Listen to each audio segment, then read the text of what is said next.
आज हम NCERT book का छठा चैप्टर जैव प्रक्रम है वो अध्ययन करेंगे। अब तक हमने 5 चैप्टर अध्ययन कर लिए हैं। जैव प्रक्रम क्या होता है? जो जीवों में जो भी प्रक्रम होते हैं, जैसे उत्सर्जन, ऑक्सीजन और जो भी चीज़ें, श्वसन, उत्सर्जन, पोषण, ये सभी चीज़ें जैव प्रक्रम में सम्मिलित होती हैं।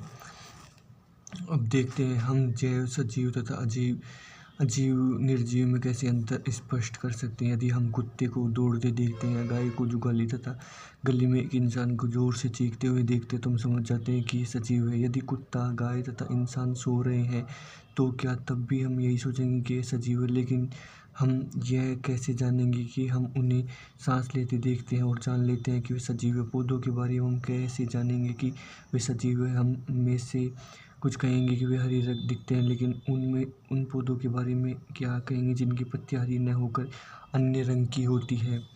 वे समय के साथ वृद्धि करते हैं तथा अतः हम कह सकते हैं कि वे सजीव हैं। दूसरे शब्दों में हम सजीव के सामान्य प्रमाण के तौर पर कुछ गतिविधियों पर विचार करते हैं। ये वृद्धि संबंधी तथा अन्य गतियाँ हो सकती है, लेकिन वह पौधा भी सजीव है जिसमें वृद्धि परिलक्षित नहीं होती। कुछ जंतु सांस लेते हैं तो परंतु उनमें गति स्पष्ट रूप से नहीं दिखाई देती, वे भी सजीव हैं। अतः दिखाई देने वाली गति जीवन के परिभाषित लक्षण के लिए पर्याप्त नहीं है। अति सूक्ष्म स्केल पर होने वाली गतियाँ आंखों से दिखाई नहीं देती। उदाहरण के लिए अणुओं की गतियाँ, क्या यह दृश्य आणविक जीवन के लिए आवश्यक है? यदि हम यह प्रश्न किसी व्यवसायी जीव विज्ञानी से करें तो उसका उत्तर सकारात्मक होगा। वास्तव में विषाणु के अंदर आणविक गति नहीं होती जब तक वे किसी कोशिका को संक्रमित नहीं करते। अतः इसी कारण यह विवाद बना हुआ है कि ये वास्तव में सजीव है या नहीं। जीवन के लिए आणविक गतियाँ क्यों आवश्यक है? पूर्व कक्षाओं में हम यह देख चुके हैं कि सजीव की संरचना सुसंगठित होती है। उनमें ऊतक हो सकते हैं, ऊतकों में कोशिकाएं होती हैं, कोशिकाओं में छोटे घटक होते हैं। सजीव की यह संगठित तथा सुव्यवस्थित संरचना समय के साथ साथ पर्यावरण के प्रभाव के कारण विघटित होने लगती है। यदि यह व्यवस्था टूटती है तो जीव अधिक समय तक जीवित नहीं रह सकते। अतः जीवों के शरीर को मरम्मत तथा अनुरक्षण की आवश्यकता होती है, क्योंकि ये सभी संरचनाएं अणुओं से बनी होती है। अतः उन अणुओं को लगातार गतिशील बनाए रखना चाहिए। सजीवों में अनुरक्षण प्रक्रम कौन से, आइए खोजते हैं। यानी हमने अब तक सजीव व निर्जीव के बारे में अध्ययन किया कि जो गति करते हैं वो तो सजीव होते हैं तथा जो गति नहीं करते वो निर्जीव होते हैं, लेकिन ऐसा नहीं है। हम इस आधार पे ये नहीं कह सकते कि ये जीव सजीव है या इस लक्षण के कारण ये जीव निर्जीव है। अगला है जैव प्रक्रम क्या है? जीवों का अनुरक्षण कार्य निरंतर होना चाहिए। यह उस समय भी चलता रहता है जब वे कोई विशेष कार्य नहीं करते। जब हम सो रहे हैं, कक्षा में बैठे हैं, उस समय भी अनुरक्षण का काम चलता रहना चाहिए। वे सभी प्रक्रम जो सम्मिलित रूप से अनुरक्षण का कार्य करते हैं जैव प्रक्रम कहलाते हैं। क्योंकि क्षति तथा टूट फूट रोकने के लिए अनुरक्षण प्रक्रम की आवश्यकता होती है, अतः इसके लिए उन्हें ऊर्जा की आवश्यकता होती है। ऊर्जा एकल जीव के शरीर से बाहर से आती है, इसलिए ऊर्जा के स्रोत का बाहर से जीव के शरीर में स्थानांतरण के लिए कोई प्रक्रम होना चाहिए। इस ऊर्जा के स्रोत को हम भोजन तथा शरीर के अंदर लेने के प्रक्रम को पोषण कहते हैं। यदि जीव में शारीरिक वृद्धि होती है, इसके लिए उससे बाहर से अतिरिक्त कच्ची सामग्री की भी आवश्यकता होगी। क्योंकि पृथ्वी पर जीवन कार्बन आधारित अणुओं पर निर्भर है, अतः अधिकांश खाद्य पदार्थ भी कार्बन आधारित है। इन कार्बन स्रोतों की जटिलता के अनुसार विविध जीव विभिन्न प्रकार के पोषण प्रक्रम को प्रयुक्त करते हैं। चूँकि पर्यावरण किसी एक जीव के नियंत्रण में नहीं है, अतः ऊर्जा के ये बाह्य स्रोत विविध प्रकार के हो सकते हैं। शरीर के अंदर ऊर्जा के इन स्रोतों के विघटन या निर्माण की आवश्यकता होती है, जिससे ये अंततः ऊर्जा के एक समान स्रोत में परिवर्तित हो जानी चाहिए। यह विभिन्न आणविक गतियों के लिए विभिन्न जीव शरीर के अनुरक्षण तथा शरीर की वृद्धि के लिए आवश्यक अणुओं के निर्माण में उपयोगी है। इसके लिए शरीर के अंदर रासायनिक क्रियाओं की एक श्रृंखला की आवश्यकता है। उपचयन व अपचयन अभिक्रियाएं अणुओं के विघटन की कुछ सामान्य रासायनिक युक्तियाँ हैं। इसके लिए बहुत से जीव शरीर के बाहरी स्रोत से ऑक्सीजन प्रयुक्त करते हैं। शरीर के बाहर से ऑक्सीजन को ग्रहण करना तथा कोश की आवश्यकता के अनुसार खाद्य स्रोत के विघटन में इसका उपयोग श्वसन कहलाता है। एक एक कोश के जीव की पूरी सतह पर्यावरण के संपर्क में होती है, अतः उन्हें भोजन ग्रहण करने के लिए, गैसों का आदान प्रदान करने के लिए तथा वर्ज्य पदार्थ के निष्कासन के लिए किसी विशेष अंग की आवश्यकता नहीं होती। लेकिन जब जीव शरीर का आकार बढ़ता जाता है, शारीरिक अभिकल्प अधिक जटिल होता जाता है, तब क्या होता है, बहुकोश के जीवों में सभी कोशिकाएं अपने आसपास के पर्यावरण के सीधे संपर्क में नहीं रह सकती, अतः साधारण विसरण सभी कोशिकाओं की आवश्यकता की पूर्ति नहीं कर सकता है। हम पहले भी देख चुके कि बहुकोश के जीवों में विभिन्न कार्यों को करने के लिए विभिन्न विभिन्न विशिष्टीकृत हो जाते हैं, अतः इन विशिष्टीकृत उत्कोश से तथा जीव के शरीर में इनके संगठन से परिचित है।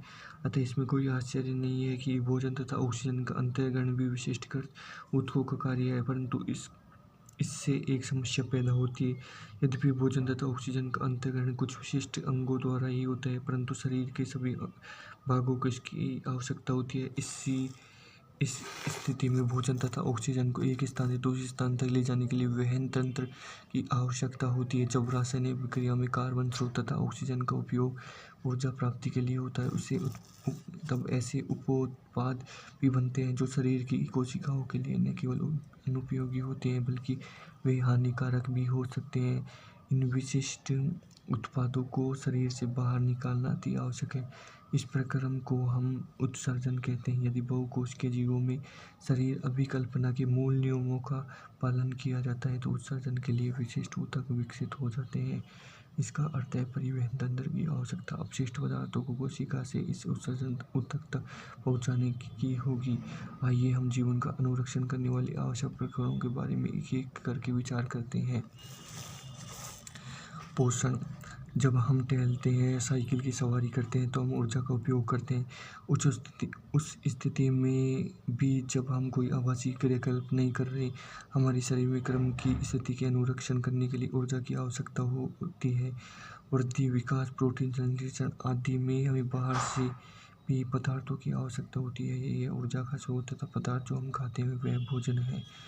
सजीव अपना भोजन कैसे प्राप्त करते हैं? सभी सजीवों में ऊर्जा तथा पदार्थ की सामान्य आवश्यकता समान है, लेकिन इसकी आपूर्ति भिन्न विधियों से होती है। कुछ जीव अकार्बनिक स्रोतों से कार्बन डाइऑक्साइड जल के रूप में सरल पदार्थ प्राप्त करते हैं। ये जीव स्वपोषी होते हैं, जिनमें से सभी हरे पौधे तथा कुछ जीवाणु अन्य जीव जटिल पदार्थों का उपयोग करते हैं। इन जटिल पदार्थों को जल पदार्थों में खंडित करना अनिवार्य है ताकि ये जीव के संरक्षण तथा वृद्धि में प्रयुक्त हो सके। इसे प्राप्त करने के लिए जीव जैव उत्प्रेरक का उपयोग करते हैं, जिन्हें एंजाइम कहते हैं।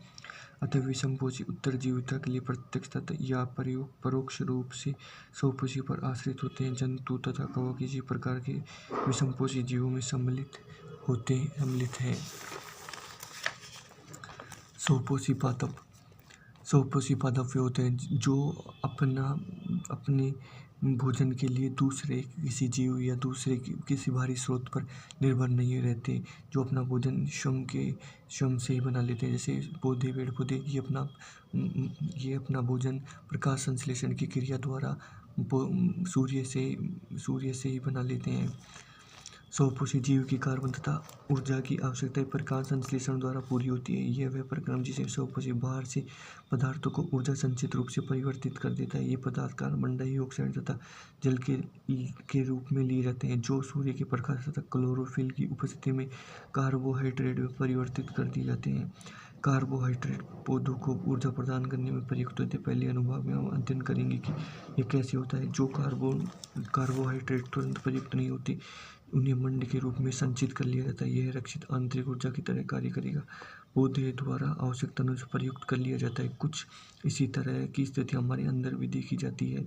हमारे द्वारा खाए गए भोजन से उत्पन्न ऊर्जा का कुछ भाग हमारे शरीर में ग्लाइकोजन के रूप में संचित हो जाता है, यानी CO2 + H2O। क्लोरोफिल और सूर्य की उपस्थिति में ग्लूकोज तथा ऑक्सीजन व जल के रूप में बदल जाते हैं। अब हम देखते हैं प्रकाश संश्लेषण प्रक्रम में वास्तव में क्या होता है। क्लोरोफिल द्वारा प्रकाश ऊर्जा को अवशोषित करता है। सबसे पहले क्लोरोफिल जो पेड़ पौधे में क्लोरोफिल उपस्थित होता है, वह प्रकाश ऊर्जा को अवशोषित करता है। प्रकाश ऊर्जा को वह रासायनिक ऊर्जा में रूपांतरित करता है तथा जलाणुओं को हाइड्रोजन तथा ऑक्सीजन में अपघटित कर देता है। कार्बन डाइऑक्साइड का कार्बोहाइड्रेट में अपचयन होता है। अपचयन किसे कहते हैं? जिसमें ऑक्सीजन का विघटन होता है, यानी ऑक्सीजन कम होती है जिस प्रक्रम में, उसे अपचयन कहते हैं। जिस प्रक्रम में जिस उत्पाद में ऑक्सीजन में वृद्धि होती है वह उपचयन कहलाता है। ये आवश्यक नहीं है कि ये चरण तत्काल एक के बाद दूसरा। उदाहरण के लिए मृदबुद्ध पौधे रात्रि में कार्बन डाइऑक्साइड लेते हैं तथा और एक मध्यस्थ उत्पाद बनाते हैं। दिन में क्लोरोफिल ऊर्जा अवशोषित करके अंतिम उत्पाद बनाते हैं। यानी प्रकाश संश्लेषण ये जरूरी नहीं है कि ये सभी पौधों में एक ही प्रकार के से होगा। जैसे मरुद्भिद पौधे में ये अलग प्रकार से होता है।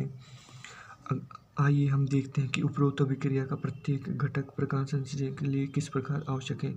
यदि आप ध्यानपूर्वक एक पत्ती के अनुप्रस्थ काट का सूक्ष्मदर्शी द्वारा अवलोकन करेंगे तो आप नोट करेंगे कुछ कोशिका में हरे रंग के बिंदु दिखाई देते हैं। ये हरे बिंदु कोशिकांग कहलाते हैं, जिन्हें क्लोरोप्लास्ट कहते हैं। इनमें क्लोरोफिल होता है। आइए हम एक क्रियाकलाप करते हैं जो दर्शाता है कि प्रकाश संश्लेषण के लिए क्लोरोफिल आवश्यक है।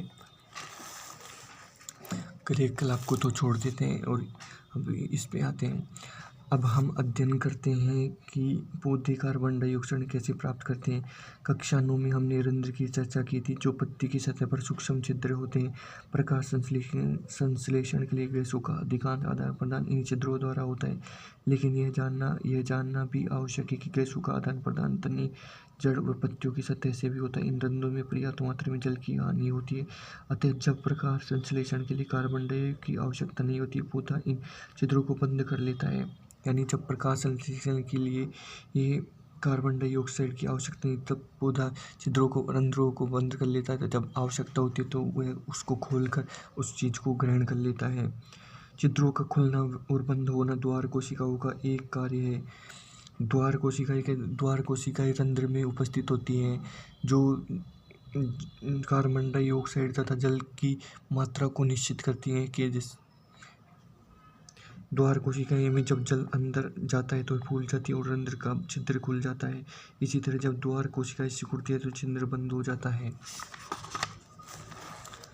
अगला देखते हैं, उपरोक्त दो क्रियाकलापों के आधार पर क्या हम ऐसा प्रयोग कर सकते हैं जिससे प्रदर्शित हो सके प्रकाश संश्लेषण के लिए सूर्य के प्रकाश की आवश्यकता होती है। जब तक हम यह चर्चा कर चुके हैं कि स्वपोषी अपनी ऊर्जा आवश्यकता की पूर्ति कैसे करते हैं, लेकिन उन्हें भी अपने शरीर के निर्माण के लिए अन्य कच्ची सामग्री की आवश्यकता होती है। स्थलीय पौधे प्रकाश संश्लेषण के लिए आवश्यक जल की पूर्ति जड़ों द्वारा मिट्टी में उपस्थित जल के अवशोषण से करते हैं। नाइट्रोजन, फास्फोरस व लोहा तथा मैग्नीशियम शरीर के अन्य पदार्थ भी मिट्टी के लिए जाते हैं। नाइट्रोजन एक आवश्यक तत्व है जिसका उपयोग प्रोटीन तथा अन्य यौगिकों के संश्लेषण के लिए किया जाता है।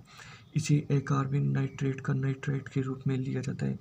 इन्हें इन कार्बनिक पदार्थों के रूप में लिया जाता है जिन्हें जीवाणु वायुमंडलीय नाइट्रोजन से बनाते हैं। विषमपोषी पोषण, प्रत्येक जीव अपने पर्यावरण के लिए अनुकूलित है। भोजन के स्वरूप तथा उपलब्धता के आधार पर पोषण की विधि विभिन्न प्रकार की हो सकती है।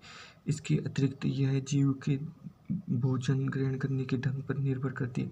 उदाहरण के लिए यदि भोजन स्रोत अचल है या गतिशील है, जैसे हिरण, दोनों प्रकार के भोजन का अधिगम का तरीका भिन्न भिन्न है। गाय तथा शेर के पोषक उपकरण का उपयोग करते हैं। जीवों द्वारा भोजन ग्रहण करने तथा उसे उपयोग की अनेक युक्तियाँ हैं। कुछ जीव भोज्य पदार्थों का विघटन शरीर के बाहर ही कर देते हैं तब उसका अवशोषण करते हैं। फफूंदी, यीस्ट, मशरूम आदि कवक इसके उदाहरण हैं। अन्य जीव संपूर्ण भोज्य पदार्थ का अंतर्ग्रहण करते हैं। उनका पाचन शरीर के अंदर होता है। जीव द्वारा किस भोजन का अंतर्ग्रहण किया जाए और उसके पाचन की विधि उसके शरीर की अभिकल्पना तथा कार्यशैली पर निर्भर करता है। घास, फल, कीट, मछली तथा मृत खरगोश आदि खाने वाले जंतुओं के अंतर के बारे में आप क्या सोचते हैं? कुछ अन्य जीव पौधे तथा जंतुओं को बिना मारे उनके पोषण प्राप्त करते हैं। यह पोषक युक्ति अमरबेल, किलनी, जू, लीच तथा फीता गर्मी शरीर के बहुत से जीवों द्वारा प्रयुक्त होती है। जीव अपना पोषण कैसे करते हैं? क्योंकि भोजन और उसके अंतर्ग्रहण की विधि भिन्न है, अतः विभिन्न जीवों में पाचन तंत्र भी भिन्न है। एक कोशिका जीवों में भोज्य संपूर्ण सतह से लिया जा सकता है, लेकिन जीव की जटिलता बढ़ने के साथ साथ विभिन्न कार्य करने वाले अंग विशिष्ट विशिष्ट होते हैं। उदाहरण के लिए अमीबा कोश के सतह से अंगुली जैसे अस्थायी प्रवृत्त की मदद से भोजन ग्रहण करता है। यह प्रवृत्त भोजन के कणों को घेर लेता है, संगलित होकर खाद्य रिक्तिका बनाते हैं।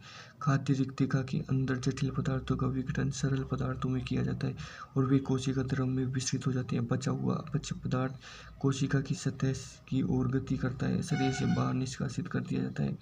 पैरामीशियम भी एक कोशिक जीव है। इसकी कोशिका का एक निश्चित आकार होता है तथा भोजन एक विशेष स्थान से ही ग्रहण किया जाता है।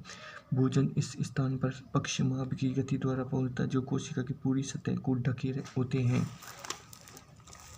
अगला है मनुष्य में पोषण। आहार नाल मूल रूप से मुंह से गुदा तक विस्तृत एक लंबी नली है। हम इस नली के विभिन्न भागों को देख सकते हैं। जो भोजन हमारे शरीर में एक बार प्रविष्ट हो जाता है, इसका क्या होता है, हम यहाँ इस प्रक्रम की चर्चा करते हैं।